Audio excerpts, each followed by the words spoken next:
അഷ്ടമി രോഹിണി ദിനത്തിൽ ഗുരുവായൂരിൽ വൻ ഭക്തജന തിരക്ക് അനുഭവപ്പെട്ടു. പിറന്നാൾ ദിനത്തിൽ കണ്ണനെ ഒരു നോക്ക് കാണാനും പിറന്നാൾ സദ്യയിൽ പങ്കെടുക്കാനുമായി ആയിരങ്ങളാണ് ക്ഷേത്രനഗരിയിലേക്ക് ഒഴുകിയെത്തിയത്. പുലർച്ചെ നിർമ്മാല്യം ദർശിക്കാൻ ഇന്നലെ രാവിലെ മുതൽ ഭക്തർ വരി നിൽക്കുന്നുണ്ടായിരുന്നു. ദർശനത്തിനുള്ള വരി രാവിലെ 9 ആകുമ്പോഴേക്കും 1 കിലോമീറ്ററോളം നീണ്ടു. പുലർച്ചെ 4 മുതൽ വിവാഹങ്ങൾ ആരംഭിച്ചു. 150ഓളം വിവാഹങ്ങളാണ് നടന്നത്. രാവിലെ 9-ന് ശ്രീ ഗുരുവായൂരപ്പൻ ഓഡിറ്റോറിയത്തിൽ തന്ത്രി Chennas Dineshan Namboothiripad, Devaswom chairman doctor VK Vijayan എന്നിവർ ചേർന്ന് ഭദ്രദീപം കൊളുത്തിയതോടെ പിറന്നാൾ സദ്യ ആരംഭിച്ചു.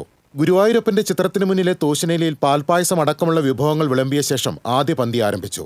ഒരേ സമയം 2100 പേർക്ക് സദ്യ കഴിക്കാനുള്ള സൗകര്യമാണ് ഒരുക്കിയിരുന്നത്. ക്ഷേത്രത്തിൽ 3 നേരവും സ്വർണ്ണക്കോലത്തിലാണ് ഭഗവാൻ എഴുന്നള്ളുക.